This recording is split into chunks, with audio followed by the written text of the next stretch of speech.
Donc la première chose à faire, ça va être d'installer Elementor.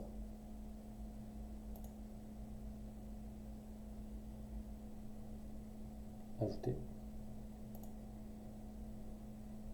Donc je vais ajouter une extension. Au même titre que j'ai installé Starter Template de Astra, là je vais installer Elementor. Voilà, la première avec 5 millions d'installations actives, c'est-à-dire actuellement activées sur un site internet. Donc là c'est l'extension Elementor, à ne pas confondre avec d'autres extensions qui portent le nom Elementor, qui sont en fait que des ajouts de blocs ou de fonctionnalités à Elementor de base.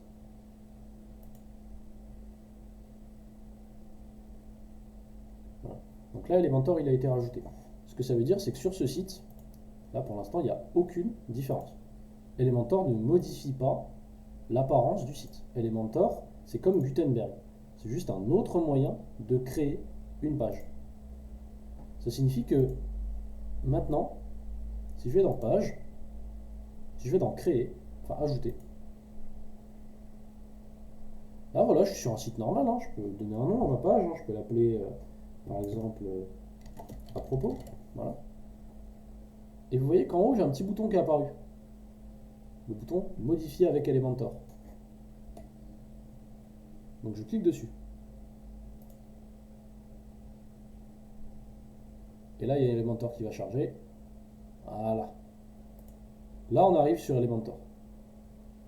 Ok. Première chose à faire quand vous arrivez sur Elementor, vous prenez le navigateur, vous le collez à droite. Voilà, nickel. Donc là on est sur Elementor.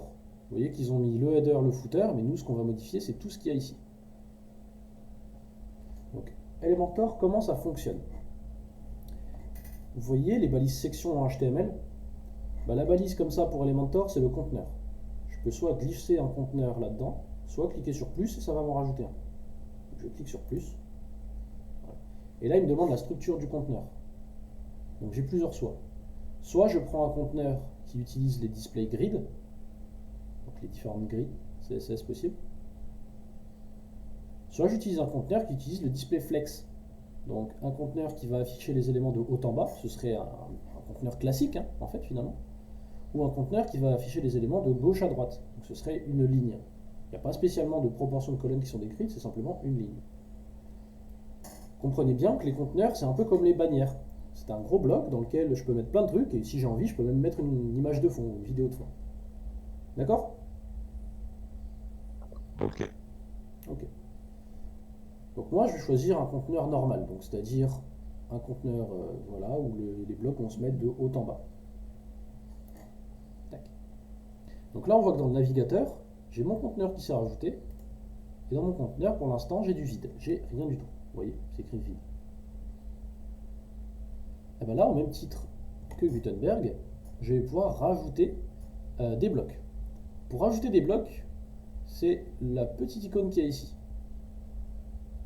Ce petit carré là, il contient tous les blocs. Si à un moment donné vous êtes perdu, vous pouvez cliquer là-dessus, il va vous ramener dans le menu des blocs. Donc les blocs, ils se divisent en plein de catégories. Alors, il y a les basiques, texte, etc. On a les pros, on va les fermer parce que ça c'est la version payante. On a les blocs généraux par exemple, qui sont vachement bien. Vous voyez qu'il y a beaucoup plus de choix que sur Elementor. Je peux avoir des onglets, des notations par étoile, des barres de progression, des compteurs, le compteur qu'on a codé tout à l'heure. On peut avoir du code HTML, ça existe aussi dans WordPress. Vous comprenez? Des carousels d'images, il y a plein de choses possibles.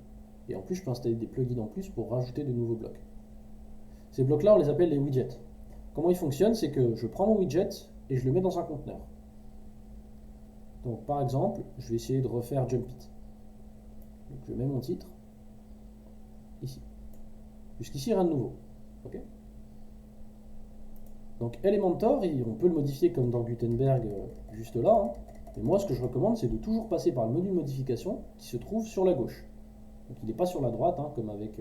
c'est inversé en fait, c'est-à-dire le navigateur il est à droite, modification c'est à gauche, c'est pas comme pour Gutenberg. Donc sur la gauche ici, on Juste va une petite écrire... question, je te coupe. Ouais, Désolée. Demain matin, tu nous refais la même chose parce que j'ai un oui, rendez-vous, donc du coup. t'inquiète, t'inquiète. Je te le refais avec Ok, plaisir. bon, ok, Donc, super. juste Merci. ici, Bonne on va écrire... soirée. Bonne soirée. Juste ici, on va écrire Jump It. Ok. Et ensuite, je vais vous montrer rapidement, je vais avoir la capacité de modifier ce texte, de le centrer par exemple, etc., etc. Chaque bloc, tout ce qu'il faut comprendre une fois que vous avez compris le principe de conteneur, c'est que chaque bloc est modifiable de 3 façons. Le contenu, ok, le style, couleur, typographie, ombre, contour, et avancé. Avancé, ça va être les marges, ça va être l'alignement, ça va être les animations, ça va être les effets spéciaux, ça va être plein de choses. Par exemple, là, en avancé, je peux le rotationner, le truc. Vous voyez? Je peux même faire une rotation en 3D. Vous voyez? Je peux faire des trucs vraiment stylés. Ok? Alors, attends, Hicham, j'entends rien du tout parce que t'as une voix de robot. J'entends, je suis désolé, hein, c'est parce que je ne comprends pas vu que ça fait une voix de robot. Désolé. Juste finis ce que j'ai dit. Donc là, on a 3 colonnes. Contenu, style, avancé. Retenez juste ça. Demain, j'irai plus en détail. Contenu, style, avancé. Le style, ça va être les couleurs, les typographies. Avancé, ça va être tout ce qui est les marges, la position, les animations, tout ça, tout ça, tout ça, tout ça. Et c'est la même chose tout le temps. Je vais rajouter des boutons, je glisse, bouton. Le bouton, comment je fais? Contenu, ok, donc là j'ai mon bouton, il est juste ici. Voilà, j'ai mon contenu, le lien, le texte du bouton, etc. Donc l'espacement de l'icône. Le style, la couleur, la typographie. Avancé, la marge, l'alignement. Et à chaque fois, bien sûr, par exemple, les effets de mouvement. Par exemple, je peux dire que mon bouton, quand il arrive, il fait ça. Ou plus simple,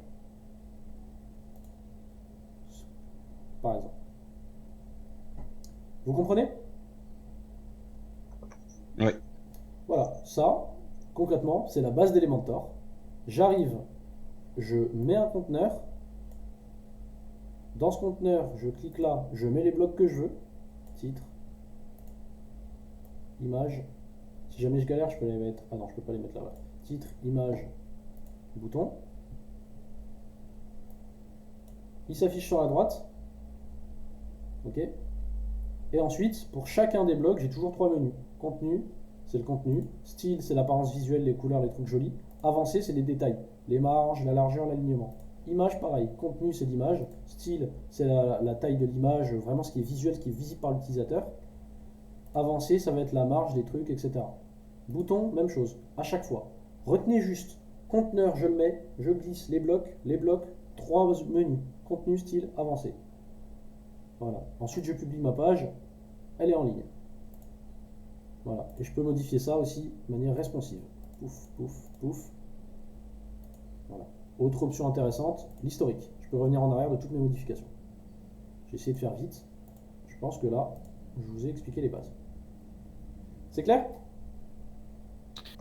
Oui. Pour enregistrer la page, Oui. tu appuyé sur quoi tout à l'heure? Publier en bas à gauche. Ah, mettre à jour. Ok, super, Voilà. merci bien. Ça. Et, Donc, voilà. et juste pour une dernière question, pour créer un autre site, je mets quoi? Je mets page ou je mets créer en haut, sur WordPress? J'ai créé. Pour créer une autre page, Je tu veux mets dire. Créer une autre ouais page. pour créer pas